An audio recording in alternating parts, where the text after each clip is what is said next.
Spring is here, and some USC teams are springing to the top of the rankings. Lacrosse, women's water polo, and beach volleyball are a combined 35-2. We've got that and much more. Roll it.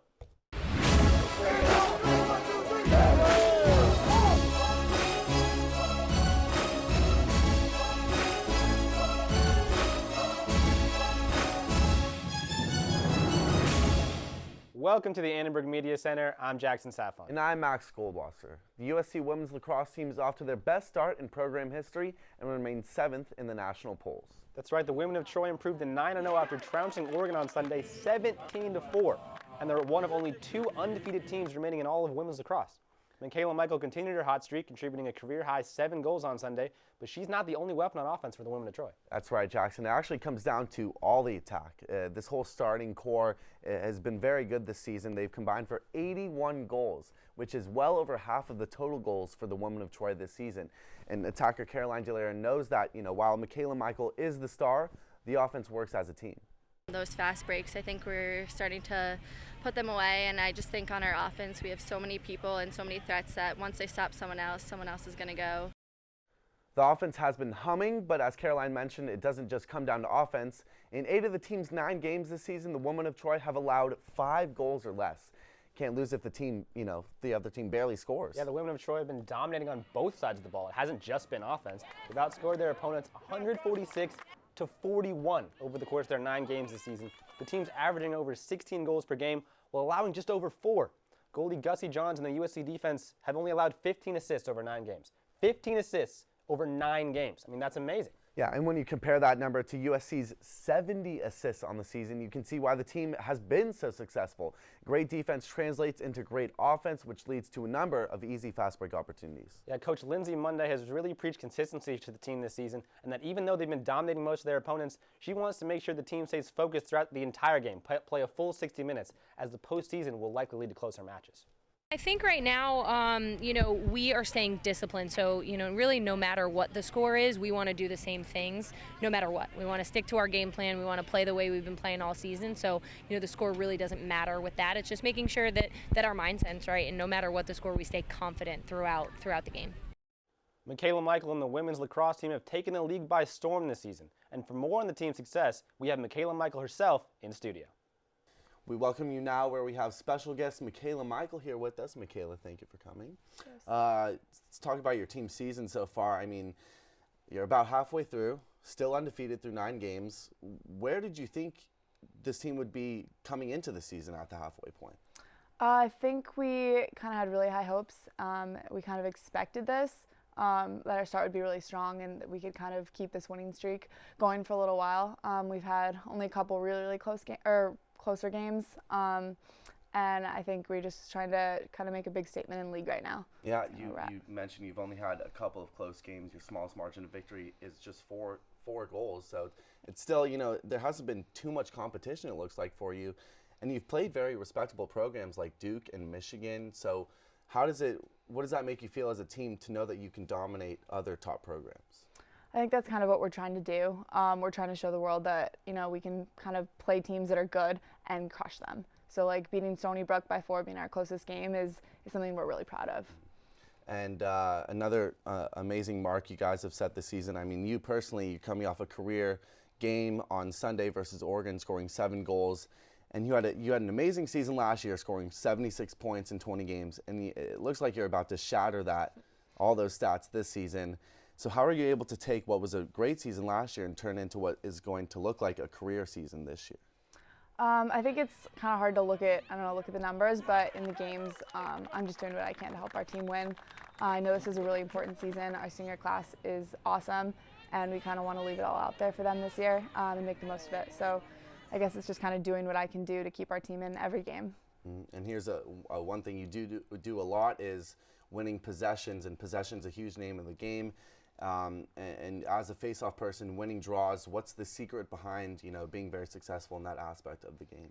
I think a lot of it is just kind of work and preparation. Our assistant coach, Alyssa Leonard, was probably the best to ever take the draw. And so she works with me up to 5 times a week if necessary, really just getting those skills down. And then I think come game time, a lot of it's just really mental and staying focused. Mm-hmm. What is it like playing for your head coach, Lindsay Monday, who is such a respectable player herself?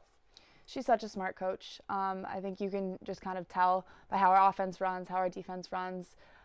She knows all the X's and O's, and she really brings, I don't know, so much passion for the game and for USC to our team. I think it's so fun to play for her. There's another coach at USC that knows you're very good at lacrosse.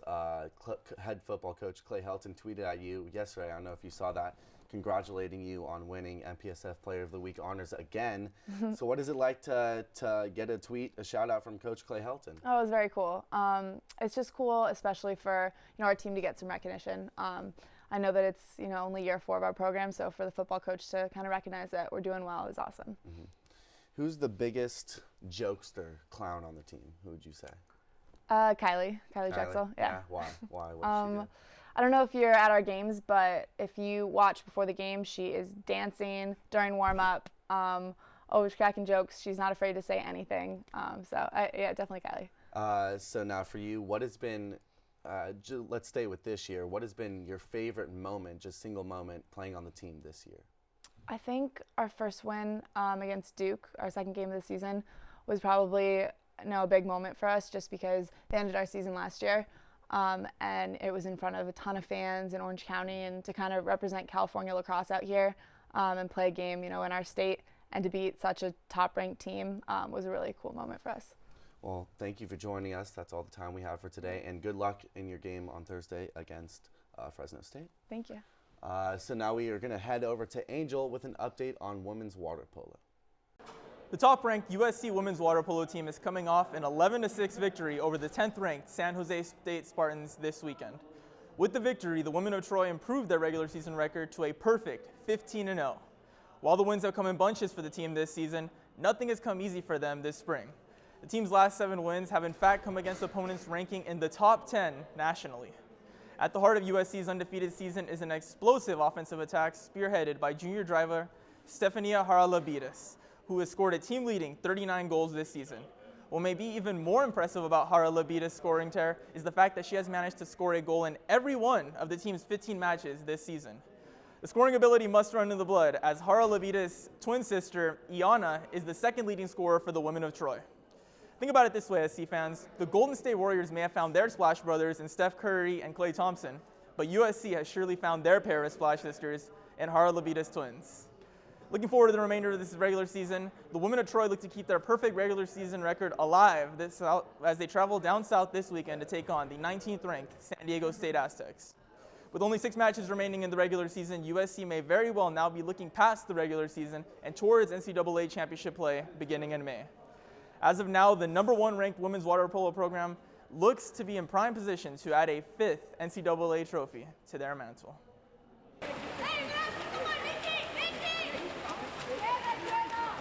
Victoria Chamorro is a goalie on the USC women's water polo team. The 19-year-old is also a veteran on the Brazilian national team. I joined the junior national team in 2010 for the first time, and then the senior team in 2012. She was playing in a tournament in Las Vegas in 2013 when the scouting director and head coach of USC's water polo team noticed her. They came down to watch, and they were like, "Oh, I like that girl." And they talked to me, and they were like, "Well, you can come to USC," and they recruited me there. She doesn't see her Brazilian teammates very often when she's in school, but she saw them last month when they played a game at USC. It was great seeing them here because, being in USC is something so special to me, something that I always wanted my whole entire life, to come to the US, play for a top school, and there's no better school than USC. To see my teammates here, helping my team, scrimmaging against them, my national team teammates, was something really special. Victoria will be spending a lot of time with her Brazilian teammates this summer at the Olympics. It's the opportunity of a lifetime for her. When they said that, Brazil got the bid for the Olympics, I was little, but I was just like, oh my God, can you imagine playing the Olympics at home? Literally at home. I was born and raised in Rio de Janeiro, and the Olympics are gonna be there, where I live, where I was born and raised in, places that, a 20-minute drive from where I live. It's just crazy. It motivates me so much. Representing your country at the Olympics is always a proud moment, but Victoria will take extra pride to be playing at home this summer. Representar o Brasil nas Olimpíadas para mim é uma honra. representar o meu país na minha casa, na cidade que eu fui nascida e criada. É uma coisa assim surreal, é uma chance única. For Sports Scene, I'm Brian Bencomo. Welcome to Dado Field. I'm Rachel Frayne for Sports Scene, and I'm here with David Oppenheim, a senior on the USC baseball team, and I'm going to ask him as many questions as I can in 60 seconds. You ready, David? I'm ready. All right. Who is your celebrity crush? Jessica Biel from Summer Catch. I like it. What's your biggest pet peeve? Biting my nails, or people who bite their nails too. Who's the Who's the funniest teammate? Mark Huberman. Mark Huberman. Okay. And what's your favorite thing about playing for Coach Hubbs? How relaxed the atmosphere is. How he knows how to get the best out of all his guys, no matter who that is. It's very individual, and he does a good job with that. What's your most embarrassing moment?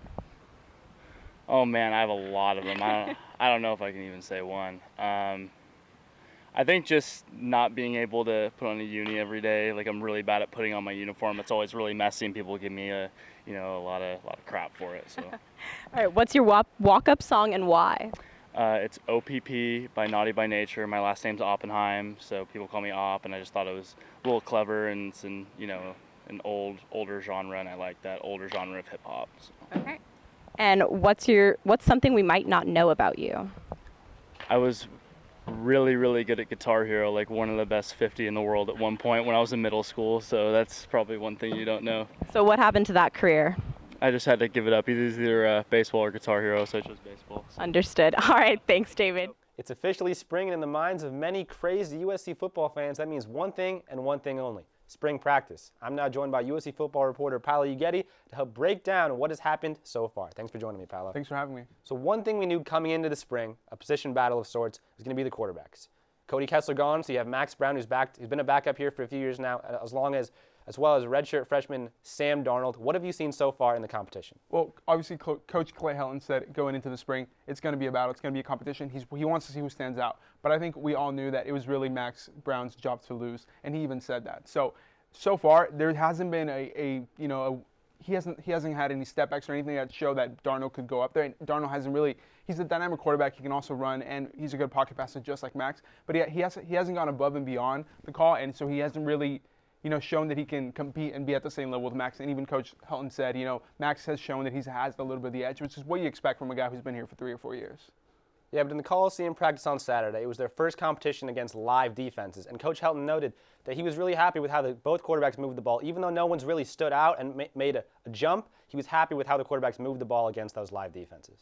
The happiest thing that I saw was just playing clean. There weren't a lot of mistakes. There were no turnovers in the scrimmage by them. They did hold on to the ball a little bit on 2 sacks that I thought we should be able to get rid of the ball. But the more we can get these live reps and things like this, the more they're going to progress. So the quarterbacks seemingly leaning towards Max, but another position that's of concern for USC is the defensive line. You had a lot of guys leaving from last year: Antoine Woods, Claude Pallon, Delavon Simmons, Greg Townsend Jr. So who's going to fill those roles and sort of step up for the USC on the defensive line? Yeah, it's no doubt that the defensive line has been kind of a weak point going into the spring camp. But also, now that Kenny Bigelow has gone out with an ACL injury and may miss the entire season, even more, it even adds more salt to the wound. So, you have guys like Rasheem Green, Noah Jefferson, Jacob Daniel, who are young guys who there's no doubt they have the potential to step in and really perform right away. But, there's a lot of uncertainty with that, especially with a new D-line coach. A lot of things kind of coming together. It's a lot of uncertainty for a position that's really important for the USC defense. So it's going to be interesting to see who steps up and who really, fills in this role with all those seniors gone. Yeah, if I had to pick one guy who I think is going to separate himself from the pack and really step up in the defensive line, I would go with Rasheem Green. But quick, give me one standout on offense and one standout on defense. On offense, I think it's got to be Justin Davis. Just like Max Brown, he's been here for a while and he knows the drill. No Trey Madden anymore, so he knows that the starting spot is his. So not only is he doing well as to perform on his own, but also he knows that he has Ronald Jones behind him. That if he can set him up correctly, Ronald Jones could be that explosive running back that we saw in his freshman year. And what about defensively? Defense, I think Isaiah Langley has really shown a lot of potential. Obviously, the cornerback in the secondary, USC needs a lot of help there as well. And he's not somebody you really expect to be out there performing like he is, but he's caught a lot of the coaches' eyes and really impressed so far. So I think he's one of the standouts. Yeah, he's really had a chance to step up and get a large set of reps in the spring, as Adoree Jackson is obviously participating in track and not participating in spring football. So it's good to see a lesser-known guy, previously come in and take his opportunity and really run with it. And after a long spring, the Trojans will see their efforts come to fruition at the spring game on April 16th at the Coliseum. But for now, let's see what's new on social media. Thanks, Jackson. USC Women's Rowing is getting ready for their first Classic of 2016, and they're making sure to show off in the Twitter sphere. The squad tweeted this picture a few days ago, claiming they are the Plank Pyramid Masters. They then followed up by posting yet another picture, stepping up their plank game. Clearly, these ladies have been hitting the gym hard. The sports team was so inspired that our anchors, along with correspondent Polo decided to give their best attempt. Let's check it out.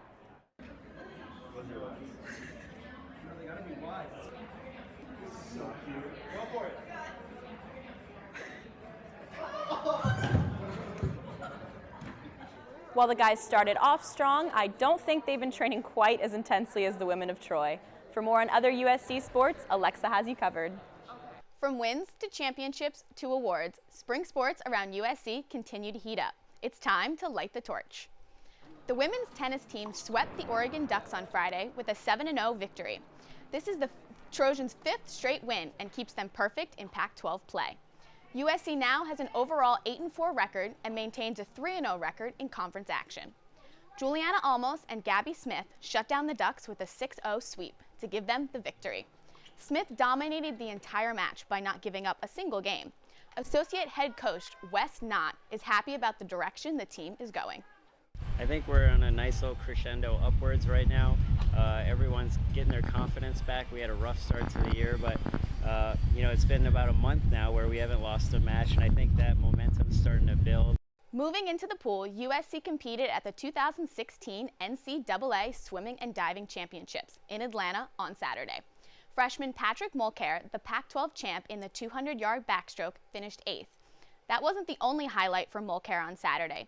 He actually broke Lenny Kraselberg's long-held record in the backstroke swim as well. Seniors Colin Pollard and Dion Reed closed their collegiate careers off strong on the platform. Pollard earned his first career All-American honor in the 1-meter dive, while Reed placed 24th. Overall, USC finished 13th with 117 points.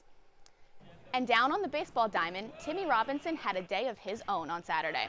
He blasted a career-high 2 home runs, which led the Trojans to a 9-4 victory over UC Santa Barbara. Robinson was honored this week as Pac-12 Player of the Week. Infielder Angelo Armada also had a career-high 3-for-4 day at the plate, coming around to score twice, while catcher Jeremy Martinez had a 2 RBI day. The Trojans will be back in action on Tuesday night as they host Loyola Marymount at Dado Field. Just like that, the torch has been lit. Back to you guys. Max, our show's just about over, and much to my dismay, basketball season at USC is over. But they were surprisingly good this season, 21-13, and we can't just let them be forgotten. So who was your MVP of the team this year?